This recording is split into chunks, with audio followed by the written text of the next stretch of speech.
আমি যদি আমার সঞ্চয়গুলা আপনার হাতে তুলে দিই, তারপরে আমরা একটা সিনেমা প্রডিউস করলাম, সেইটার থেকে আমরা সুদে আসলে আমরা লাভটা বাইর করে আনতে পারবো না? প্রেম করলে আমি আছি, বিয়ে শাদীর মধ্যে আমি নাই। না, যেটা বললেন সিনেমার সংলাপ যেটা আওড়াইলেন, এটা কোন সিনেমার সংলাপ? তুমি যদি এত ভাইয়া বড়, তাহলে তো আমি দুর্বল হয়ে যাব। অসুখ বিসুখে মানুষের শক্ত থাকতে হয়। আপনি নাকি আমার কামাইতে এটা নেই বানাইতেছেন? এসব কথা বলার জন্য কি তুমি আমার অফিসে এসছো? আমি তো ভেবেছিলাম তোমার পা এখন মাটিতে নেমেছে, কিন্তু এখন দেখছি তুমি এখনো হাওয়ায় উঠছো। আমি কি তোমার অত খারাপ বউ, অত খারাপ মেয়ে ছেলে হয়ে গেছি? তোবা তোবা, নাউজুবিল্লাহ, আস্তাগফিরুল্লাহ। আমি এগুলি হচ্ছে ছবি ডায়লগ করতেছি, ডায়লগ। আমাদের নায়িকা হীরা কত বড় নায়িকা, কি ভাবসব করো। মনে করো যে তার ডেট পাওয়ার জন্য এফডিসিতে, শুটিং লোকেশনে, শুটিং হাউসে ডাইরেক্টরে খালি ঘুরতে আর করতো করে ডেটের জন্য। আর সেই হীরা রাতে একদম ছবি নেই, সে নিজে এখন কাকরেলের সিনেমা বানায় ঘুরতেছে কাজের জন্য। চিন্তা করতে পারো।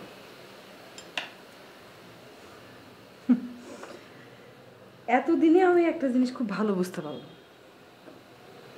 এই মানুষটার আপনি অনেক পছন্দ করেন। তবে স্ত্রী হিসেবে আমার কষ্টটা কোথায় জানেন? এই মানুষটার জন্য আপনার মনের মধ্যে যতটুকু জায়গা আছে, আমার জন্য ওই জায়গাটুকু হইল না। বাইসে থাকলে হয়তো হবে একদিন, দেখা যাক হয় কি। নেন চাটা খায় নেন, ঠান্ডা হয়ে যেতেছি, লেখালেখি করেন। আর কিছু লাগলে আমাকে বললেন। আরে ভাই, আমি কি তোমার মতো সারাদিন ঘুরে বেড়াই নাকি? তা না, থার্ড লটের কাম চলতেছে, খাওয়ার টাইম পাই না তোমার ফোন ধরুন। আচ্ছা যাই হোক, ওই যে আপনাদের যে ইন্টেলেকচুয়াল ডিরেক্টর সুমন আনোয়ার, তার একটা ইন্টারভিউ নিতে হবে, কিন্তু সেও তো ফোন ধরতেছে না ভাই। এরকম খোসাখুসি করলে ফোন ধরবো কেমতে? খোঁচাখুচি করলাম মানে?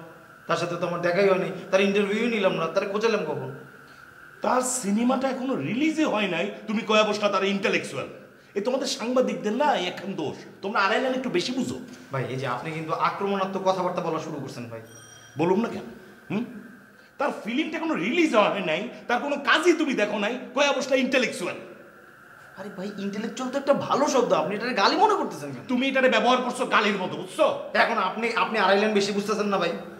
হ্যাঁ যাও, বুঝলে বুঝছি, তোমার ইন্টারভিউ হইব না, তুমি যাও। কি বলেন আপনি? কি বললাম বুঝলা না? একবার বলছি না, তুমি ইন্টারভিউ পাবা না, ঠিক আছে? এখন আমার সাইড দাও। মাসুম ভাই, ইন্টারভিউ আমি নিয়েই ছাড়বো। হ, নিয়ে ছাড়ো, এখন আমার পটটা ছাড়ো।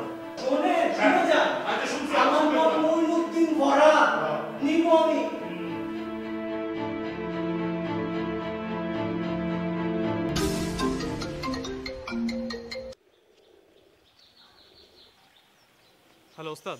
হ্যাঁ নোবেল, বলো। ওস্তাদ আমি যাচ্ছি মিটিং করতে হীরার বাসায়। আচ্ছা, ভেরি গুড। তোমাকে আমি কি কি বলেছিলাম সব মনে আছে তো? ওস্তাদ আবার আমাকে মনে করে দিতে হবে। ওস্তাদ আমি এমনভাবে কথা বলবো, এমনভাবে সিচুয়েশন ক্রিয়েট করবো যেন একটা ভিডিও আনা যায়, অ্যাটলিস্ট একটা বড় স্ক্যান্ডেল তৈরি করা যায় হীরার বিরুদ্ধে। সাব্বাস নোবেল, এই পরীক্ষায় যদি তুমি পাশ করতে পারো তাহলে কিন্তু তোমার ছবি কনফার্ম। থ্যাংক ইউ ওস্তাদ, দোয়া করবেন। Thank you.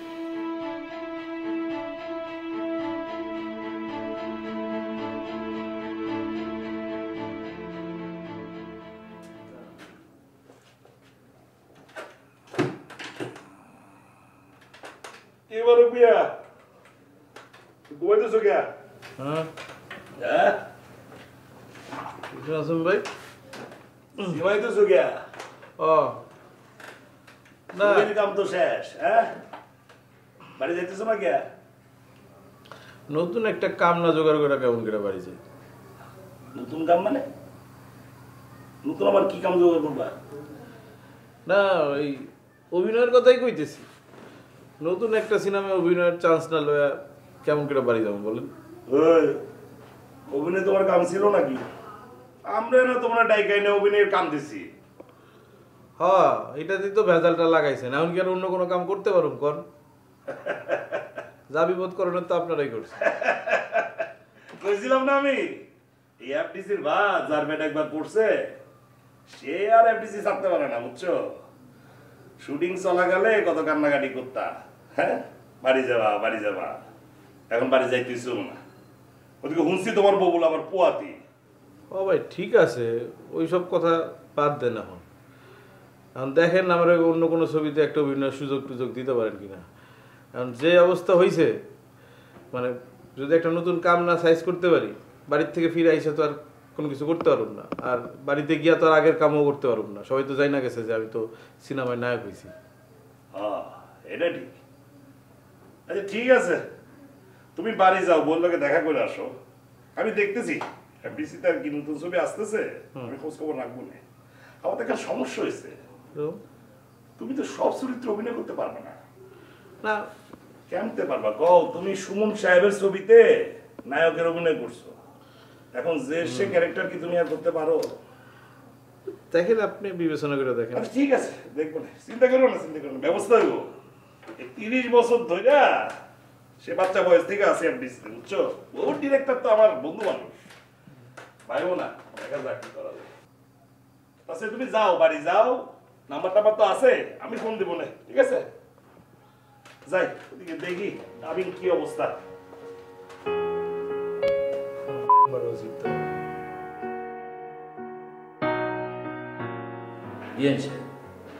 ছেলে মেয়েরা বড় হয়েছে, ওরা এখন উপার্জন করে, ওরা চিন্তাই করে না যে আমরা কিছু বুঝি জানি।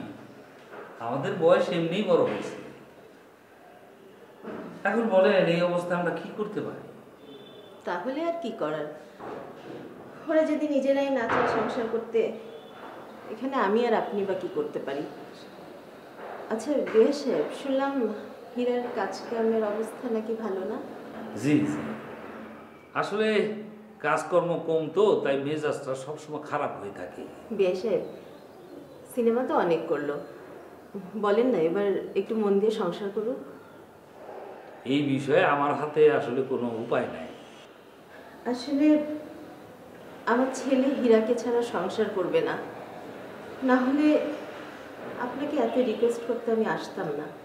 বিএন সাহেব, এই বিষয়ে আপনি আমাদের উপর কোনো ক্ষোভ রাখবেন না।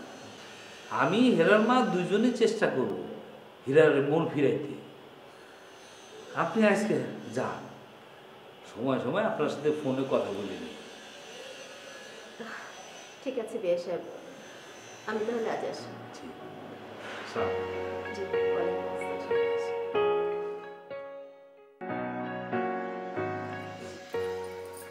আরে বউ, খাওয়ানোর সময় কেউ কান্দে, খাওয়ান রান্ধন কান্দন সব তো এক করে ভালো না। আপনি চুপ করেন, আপনি আগে নিজের ইমান ঠিক করেন, সৎভাবে কাজ করেন। স্বামী স্ত্রী অসৎ হইলে তার প্রভাব ওই সংসারে পড়ে। বউ তো সত্যিই বলছেন, আমার অন্যায়ের শাস্তি আমি পাইছি না। লিজার সাথে আর মেলামেশা করা যাবে না। না কি হইলো? এখন খাওয়ান বন্ধ করে কি চিন্তা করেন? বলা একটা কিছু পানি খান। নেন।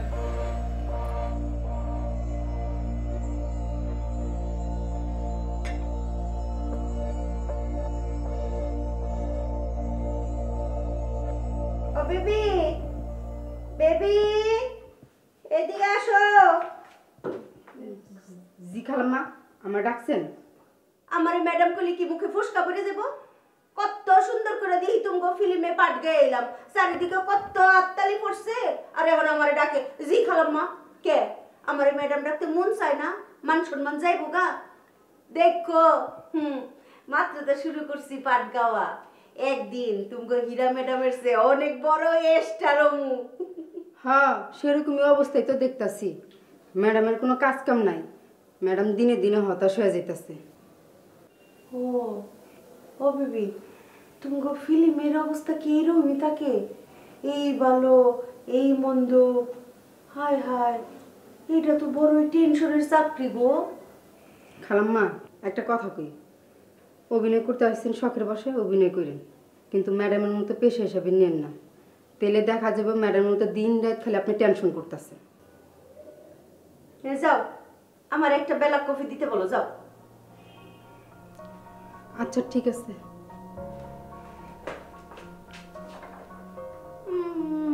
আইসে আমার জ্ঞান দিব, আমি কম বুঝি।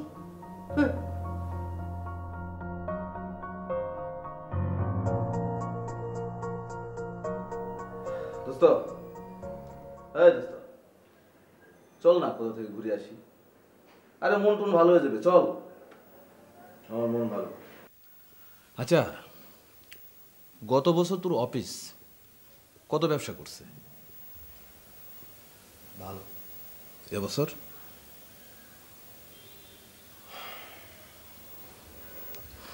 এবছর তো সময় দিতে পারিনি, সেজন্য। আর তুই কি বলতে চাচ্ছিস সেটা আমি খুব ভালো করেই বুঝতে পারছি।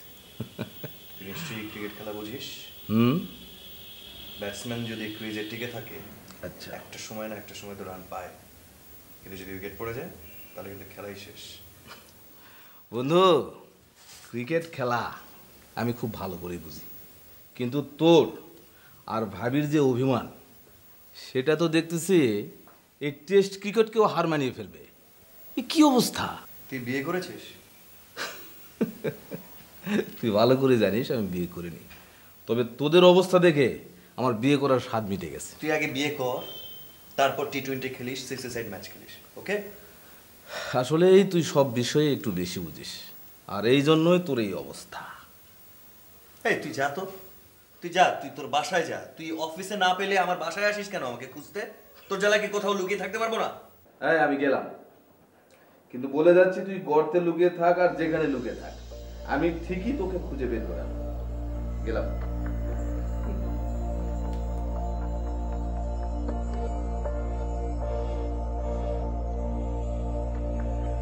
হাসনাম সাহেব বলেন, কি খবর? খবর আর কি, মানে আসলে আপনার কাছে হাতে কোনো কাজ নাই, একটা সিনেমা টিনেমা ধরেন, কাজ দেন। কিন্তু আমি তো ভাবতেছি আমি আর ছবি বানাবো না। যদি বানাইও অনেক সময় লাগবে। আপনি যদি বেশি অসুবিধা থাকেন, কিছু টাকা পয়সা আমার কাছ থেকে যেতে পারে, কিন্তু ছবি বানাবার কথা আর করেন না। ওস্তাদ, আপনি এটা একটা কথা বললেন। আচ্ছা, আপনার ঘর থেকে যে আমি কাজগুলি করছি, যেগুলো সিনেমায় নামাইছি, আমার প্রাপ্য সম্মানই ছাড়া টাকা পয়সা বেশি চাইছি না বেশি নিচ্ছি? শোনেন, আমরা শিল্পী মানুষ, পরিচালক, ডাইরেক্টর, হাত পাইতে খাই না। আপনি প্রডিউসার হিসেবে মনে করছেন যে সারাদিনে সব মানুষ কিনে নিচ্ছেন। ঠিক আছে, সিনেমা বানাইলে করেন, ধার উদ্ধার লোন এইসব আমার মধ্যে নাই।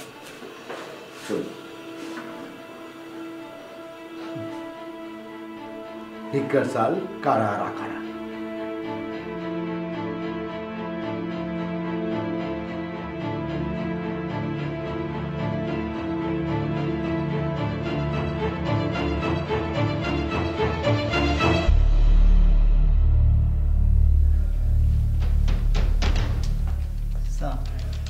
কাকে চাই?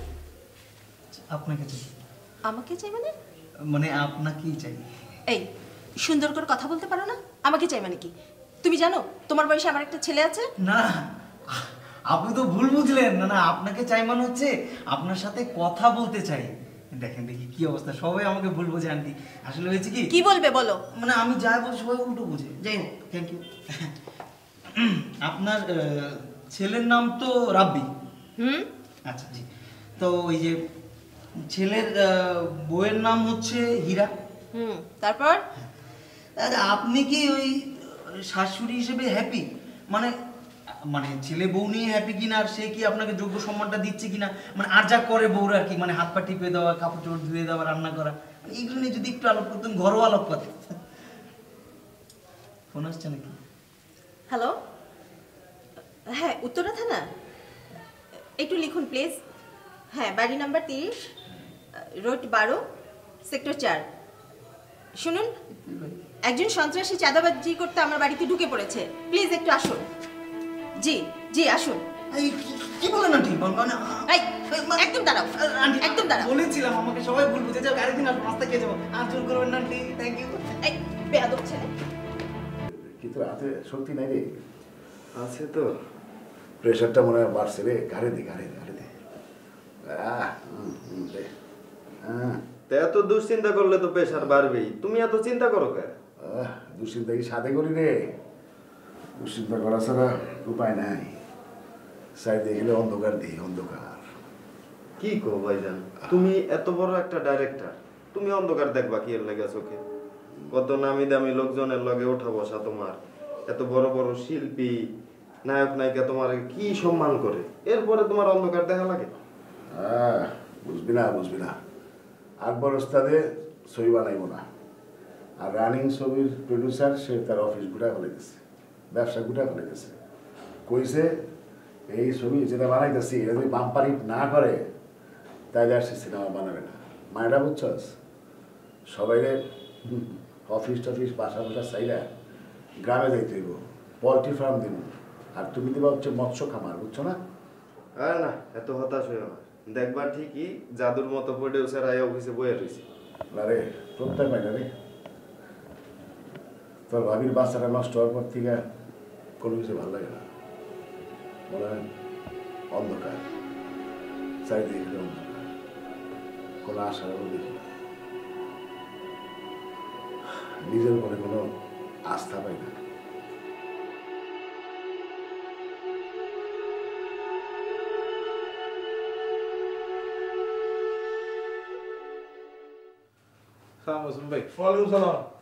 কিরে বারু, তুমি এখনো বাড়ি যাও নাই? যাই নাই ভাই, আরেকটা তো কাম হয়েছে ভাই। হ্যাঁ, আমি তো ভাই একটা মিউজিক ভিডিওর কাম পাইছি ভাই, গ্রামীণ পটভূমি। এই মিয়া, তুমি কি জানো এইসব মিউজিক ভিডিওতে কি হয়? জানুন না কেন ভাই, ওই যে হিরো আলমের ভিডিও দেখছি না, আলম হিরো হইতে পারলে আমি পারুম না কেন ভাই? কি সব ভিডিও বানাইছে, ওইরকম ভিডিওগুলোর সিডি বানায় বাজার বাজারে গ্রামে গঞ্জে বেচা বেলায়, আবার ইউটিউবের মধ্যেও দেওয়া যায়, দেখছি তো ভাই। তুমি কথাটা আমারে কইছো ভুলক্রমে কিন্তু বসরে কইবে না। বসরে কইলে তোমার কি হবে জানো? মিউজিক ভিডিও করবা তুমি, না? তুমি হইলে আমাদের ছবির হিরো, তুমি করবা মিউজিক ভিডিও, অশ্লীল সব জিনিসপত্র। শোনো, এসব মিউজিক ভিডিও টিডিওর কথা কিন্তু মুখে আরেকবার উচ্চারণ করছো তো তোমার কিন্তু আমি জেলে দেব। 7 বছর তোমার আমি জেলে ভাত খাওয়াবো। মিউজিক ভিডিও করবা। তুমি জানো তুমি কোন ছবিতে অভিনয় করছো? হ্যাঁ, কার ছবিতে অভিনয় করছো? তুমি এখন নাই চাই না মিউজিক ভিডিও করবা। এসব বেকুব কোত্থেকে যা আসে, যাও এখান থেকে।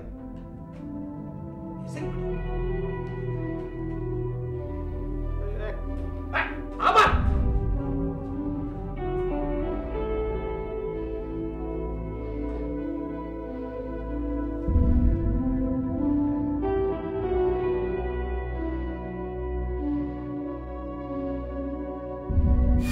মাশাআল্লাহ, আবার তো আর নতুন প্রডিউসার হয়েছে, নতুন সিনেমাও শুরু করতে যাচ্ছি।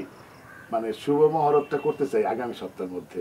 কাগজপত্র সব নিয়ে আসছি, মানে আপনার সাইনটা শুধু হইলেই হয়ে যায় আর কি। দেখি আসলাম ভাই, আমাকে কি আপনার বোকা মনে হয়? নাকি আপনাকে বোকা? হায় হায় হায়, রাস্তাকপুর, এটা কি বলেন আপনি? আপনার কেউ বোকা এরকম কিছু বলছে নাকি? আপনার ডেট লাগবে, আপনি তাইলে আমার সাথে সাইনিং এর নাটকটা কেন করতেছেন বলেন তো? না মানে সিনেমাটা আপনার তো ডেট লাগবে তাই না? ডেট লাগবে, আমি আপনাকে ডেট দিয়ে দেব। আপনি সিনেমা টিনেমার নাটক করতেছেন কেন? আমি তো ভেবেছিলাম তোমার পা এখন মাটিতে নেমেছে, কিন্তু এখন দেখছি তুমি এখনো হাওয়ায় উঠছো। হয়তো হিরাই উঠবে, ইন্ডাস্ট্রির 1 নম্বর নায়িকা।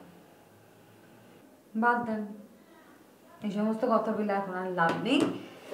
আপনাকে আসলে যে কথাটা আমি বলতে এসেছি, Wait, I'm a little bit busy.